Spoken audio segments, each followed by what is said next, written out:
Please like చేయండి, subscribe చేయండి, bell button click చేయండి. Hi friends, welcome to our channel Bhadra Malwar. ఈరోజు మన టాపిక్ ఏంటంటే ఏపీలోని ఇంటర్మీడియట్ రిజల్ట్స్ ఎప్పుడు వస్తాయి, డేట్ ఏంటి అనే దాని గురించి ఈ రోజు మన వీడియోలో డిస్కస్ చేద్దాం. ఓకే ఫ్రెండ్స్, మన ఛానల్ ఎవరైనా కొత్తగా చూస్తున్నట్టయితే కనుక కింద ఉన్న సబ్స్క్రైబ్ బటన్ క్లిక్ చేసి పక్కన ఉన్న బెల్ ఐకాన్ క్లిక్ చేసి ఆల్ నోటిఫికేషన్స్ మీద క్లిక్ చేయండి. అలా చేయడం వల్ల నేను చేసే ప్రతి వీడియో కూడా మీకు నోటిఫికేషన్ రూపంలో వస్తుంది. కాబట్టి అందరూ కూడా మన ఛానల్ సబ్స్క్రైబ్ చేసుకుని చూడండి. ఓకే ఫ్రెండ్స్, ఈ రోజు మనకి ఈనాడు పేపర్లో ఆర్టికల్ వచ్చింది ఇంటర్మీడియట్ రిజల్ట్స్ ఎప్పుడు అనేది. ఈ నెల 15 లోపు ఇంటర్మీడియట్ పరీక్షా ఫలితాలు, ఇంటర్మీడియట్ పబ్లిక్ పరీక్షా ఫలితాలు ఈ నెల 15 లోపు విడుదల చేసేందుకు ఇంటర్మీడియట్ విద్యా మండలి కసరత్తు చేస్తుంది. జవాబు పత్రాల మూల్యాంకనం, మార్కుల స్కానింగ్ సంబంధిత ప్రక్రియ ఆదివారంతో ముగిసింది.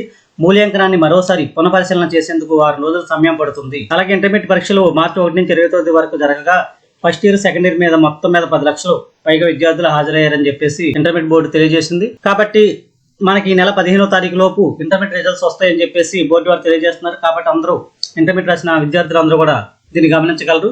అలాగే మనం ఇంటర్మీడియట్ సంబంధించిన రిజల్ట్స్ ఎప్పటికప్పుడు ఇంటర్మీడియట్ రిజల్ట్స్ అప్డేట్స్ అన్ని కూడా మన ఛానల్ ఎప్పటికప్పుడు పోస్ట్ చేస్తుంటాం. కాబట్టి అందరూ కూడా మన ఛానల్ని సబ్స్క్రైబ్ చేసుకుని అప్డేట్స్ని ఫాలో అవుతుందిగా కోరుతున్నాను. అలాగే ఈ వీడియో నచ్చినట్టయితే లైక్ చేయండి. అలాగే మీ ఫ్రెండ్స్ అందరూ కూడా షేర్ చేయండి. Thank you for watching.